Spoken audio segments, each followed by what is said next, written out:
नमस्कार साथियों, शिक्षक संवाद यूट्यूब चैनल पर आपका फिर से स्वागत है। आज का यह वीडियो फिर से ट्रांसफ़र और रैशनलाइजेशन को लेकर है। इस वीडियो में हम जानेंगे कि आखिर ट्रांसफ़र में इतना विलंब क्यों हो रहा है। क्या जानबूझकर टाल मटोल किया जा रहा है या कहीं कोई तकनीकी या प्रशासनिक अड़चनें आ रही हैं। तो साथियों, विभिन्न माध्यमों से आप यह न्यूज लगातार सुन रहे होंगे कि बिहार में बड़े पैमाने पर शिक्षकों का रैशनलाइजेशन यानी कि समायोजन और ट्रांसफ़र होने जा रहा है।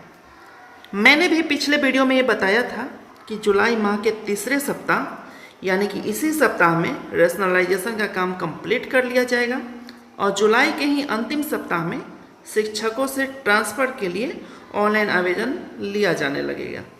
लेकिन अब जो इस खबरें निकल कर सामने आ रही हैं उससे साफ लग रहा है कि मामला अब पहले से ज़्यादा उलझता हुआ दिख रहा है, क्योंकि रैशनलाइजेशन जो है वो एक बड़ी बाधा के रूप में सामने आ गया है। यही वह अड़चन है जिसने पूरे ट्रांसफ़र प्रक्रिया की रफ्तार रोक दी है। माननीय शिक्षा मंत्री जी तो बार बार कह रहे हैं कि हम सबका ट्रांसफ़र कर देंगे। बोलने को तो उन्होंने पहले भी कहा था कि 28 जून तक सबका ट्रांसफ़र हो जाएगा और 1 जुलाई से सभी शिक्षक नया स्कूल ज्वाइन भी कर लेंगे। लेकिन कितना ट्रांसफ़र हुआ और क्या हुआ सो तो आप लोग देख ही रहे हैं, बताने की ज़रूरत तो है नहीं। अब फिर से एक नया समय मिल गया कि अब जुलाई के अंत तक ट्रांसफ़र कर दिया जाएगा। लेकिन वर्तमान स्थिति देखकर तो नहीं लग रहा है कि इस बार भी सब कुछ समय से हो पाएगा।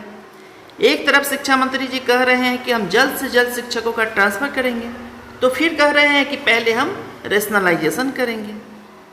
सरकार का उद्देश्य तो साफ है कि जहां शिक्षकों की संख्या ज़रूरत से ज़्यादा है वहां से कुछ शिक्षकों को ऐसे विद्यालयों में भेजा जाए जहां शिक्षकों की कमी है। सुनने में यह फैसला बिल्कुल सही लगता है और सच कहें तो विद्यार्थियों के हित में भी यही उचित है। लेकिन असली विवाद इस बात को लेकर है कि आखिर भेजा किसे जाए। यही एक सवाल है जिसका जवाब विभाग अभी तक तय नहीं कर पाया है। शुरुआत में तो खबरें आई थी कि जो शिक्षक कई वर्षों से एक ही विद्यालय में कार्यरत हैं उन्हीं का समायोजन दूसरे विद्यालय में किया जाएगा। आप लोगों ने भी ऐसी खबरें विभिन्न माध्यमों से यूट्यूब पर, फेसबुक पर और व्हाट्सएप ग्रुप और न्यूज़ चैनलों पर भी देखे होंगे। लेकिन जैसे ही यह खबर बाहर आई पूरे विभाग में हलचल मच गया। सचिवालय से लेकर विद्यालय तक में शिक्षकों के बीच यह हलचल मच गया। पुराने शिक्षकों ने अपनी आपत्तियां दर्ज करानी शुरू कर दी। शिक्षक संगठन सक्रिय हो गए। विभिन्न स्तरों पर बातचीत शुरू हो गई। पैरवी का दौर शुरू हुआ। कई एमएलए और कई एमएलसी का भी पैरवी विभाग में पहुंचने लगा। बस यही से सारा समीकरण बदलने लगा और अभी जो स्थिति है कि विभाग के भीतर इस पर अलग अलग राय बताई जा रही है। विभाग के बड़े अधिकारी भी इस मुद्दे पर एकमत नहीं हो पा रहे हैं।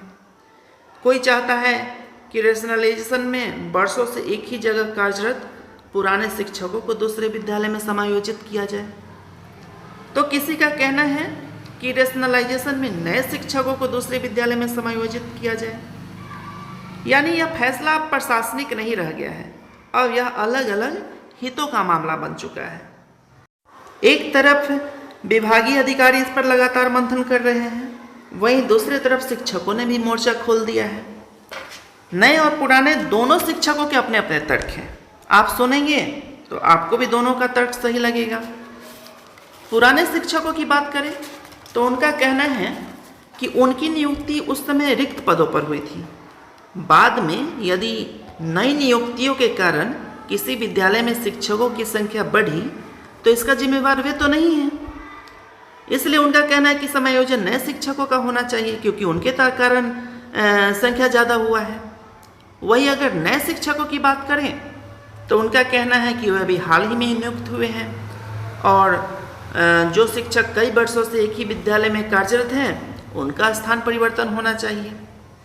उनका कहना यह भी है कि वर्षों से कार्यरत शिक्षकों का यदि ट्रांसफ़र कर दिया जाए, दूसरे विद्यालयों में भेज दिया जाए तो इससे विद्यालय की शिक्षा व्यवस्था सुधरेगी।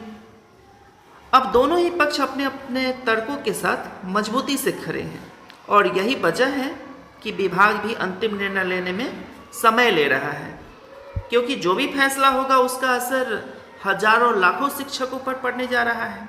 अब सबसे बड़ा सवाल यह है कि क्या बिना रेशनलाइजेशन के ट्रांसफ़र हो सकता है? सैद्धांतिक रूप से देखा जाए तो ऐसा संभव है, लेकिन फिलहाल विभाग का पूरा फोकस पहले रेशनलाइजेशन और उसके बाद ट्रांसफ़र पर दिखाई दे रहा है। यानी जब तक समायोजन का रास्ता साफ नहीं हो जाता, ट्रांसफ़र की प्रक्रिया आगे बढ़ना मुश्किल सा लग रहा है। मैंने बताया है कि इससे पहले भी बिहार में बड़े स्तर पर समायोजन की प्रक्रिया अपनाई जा चुकी है, यानी यह कोई पहली बार नहीं हो रहा है। लेकिन इस बार परिस्थिति अलग है, क्योंकि बड़ी संख्या में शिक्षकों की नियुक्तियां हुई हैं, कई अलग अलग संवर्ग भी हैं, ट्रांसफ़र नियमावली भी लागू हो चुकी है और लाखों शिक्षक एवं शिक्षिकाएं इस प्रक्रिया पर नज़र बनाए हुए हैं। इसलिए विभाग जल्दीबाजी में कोई फैसला नहीं लेना चाह रहा है, वह बहुत सावधानी से आगे बढ़ रहा है, क्योंकि एक छोटी सी गलती भी बाद में बहुत बड़े विवाद का कारण बन सकती है। इसलिए हर पहलू पर विचार किया जा रहा है। तो अब देखना दिलचस्प होगा कि विभाग इस पूरे मामले में अंतिम निर्णय क्या लेती है। लेकिन इतना तो अब तय हो गया है कि ट्रांसफ़र की समय सीमा अब आगे खिसकेगी, क्योंकि समायोजन का मामला अब और उलझेगा, और उलझेगा भी ऐसा कि इसे सुलझने में काफ़ी समय लग जाएगा। हम ऐसा क्यों बोल रहे हैं, यह आपको हमारे अगले वीडियो में पता चलेगा, क्योंकि अभी जो बेहद महत्वपूर्ण खबर निकलकर सामने आ रही है उसकी पुष्टि अभी नहीं हुई है।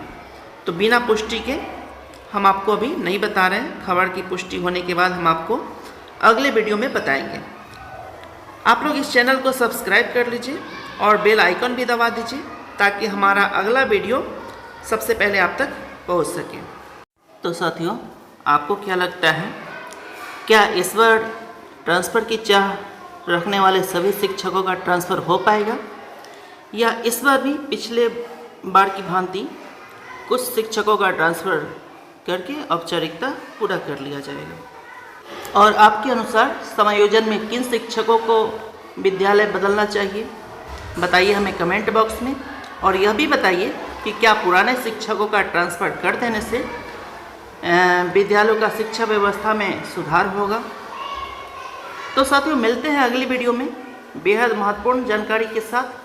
वीडियो यदि पसंद आया हो तो कृपया लाइक करें और शेयर करें, और हमारे चैनल शिक्षक संवाद को सब्सक्राइब अवश्य करें। धन्यवाद।